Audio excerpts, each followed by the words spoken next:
Hello, moi c'est Amel Touko, éditrice de formation, directrice générale des éditions Adinkra et auteure du livre Le petit garçon qui pleurait tout le temps. Aujourd'hui, c'est moi qui paye la tasse du café des mots. Le mot qui peut décrire ce livre, c'est empathie, parce que je crois à la vertu spirituelle de guérison du conte. Et comme il s'agit d'un conte de développement personnel, son but est surtout d'aller loin là-bas dans le cœur, de toucher l'âme et de guérir les blessures. Déjà, j'ai souvent du mal à dire c'est un livre uniquement destiné aux enfants. Ce livre tel qu'il est conçu a trois principales cibles. Il y a déjà l'enfant, parce que c'est l'occasion pour lui d'apprendre à exprimer ses émotions. Il y a le parent qui doit apprendre la bienveillance et qui doit être le réceptacle des émotions de ses enfants. Il ne doit pas pouvoir refouler l'enfant à cause de ses émotions. Et puis il y a l'adulte, cet adulte-là, ce grand garçon-là, cet homme-là, qui, à travers ce livre, peut soigner ses blessures d'enfance. J'écris comme vient l'inspiration.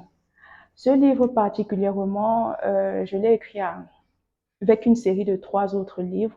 L'inspiration est venue d'un moment, d'un coup. Je peux dire que c'était une inspiration carrément divine. Donc, je les ai écrits très rapidement, sur une semaine par là. Et puis après, j'ai pris le temps de travailler le texte, de le relire, d'y mettre encore de la musicalité, etc. Dans Le petit garçon qui pleurait tout le temps, j'utilise la métaphore pour exprimer la leçon.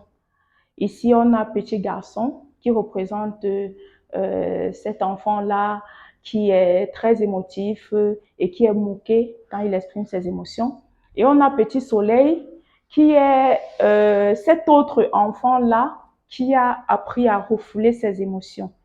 Et à travers ces deux métaphores-là, on voit un peu les conséquences, les ravages que peuvent entraîner le fait de refouler ses émotions sur un être humain, par exemple. Et ça, petit soleil, ça peut être ce petit garçon-là, mais c'est surtout cet adulte-là à qui on a dit tout le temps, un garçon, ça ne pleure pas. Et les conséquences de ce que ça peut amener dans la vie d'un individu et dans l'environnement dans lequel il évolue. Il y a cet auteur-là, quand j'ai ouvert son livre, j'ai su ce que j'allais pouvoir faire de ma plume en direction des enfants. Lui, c'est Jacques Salomé. Il a 2 livres.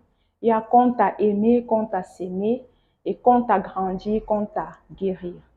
Vraiment, les contes de Jacques Salomé, pour moi, c'est l'écriture dans toute sa pureté. C'est l'écriture qui guérit. Et c'est dans cette optique-là que, effectivement, j'ai créé la collection Grandir ensemble, qui est la collection qui porte ce conte, Le petit garçon qui pleurait tout le temps.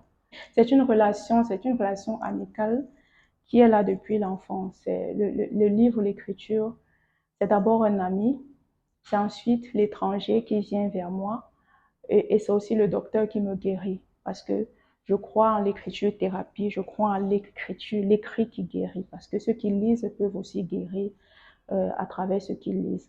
Donc pour moi, c'est une histoire d'amour tout simplement. C'est le canal que j'ai choisi, c'est la profession que j'ai choisie. Et pour moi, c'est le moyen d'expression, écrire avec les mots, c'est le moyen d'expression qui est le mien. S'il fallait chanter, par exemple, je suis pas sûre que j'ai la plus belle voix. Donc, autant mieux se contenter de faire ce qu'on aime faire et ce qu'on sait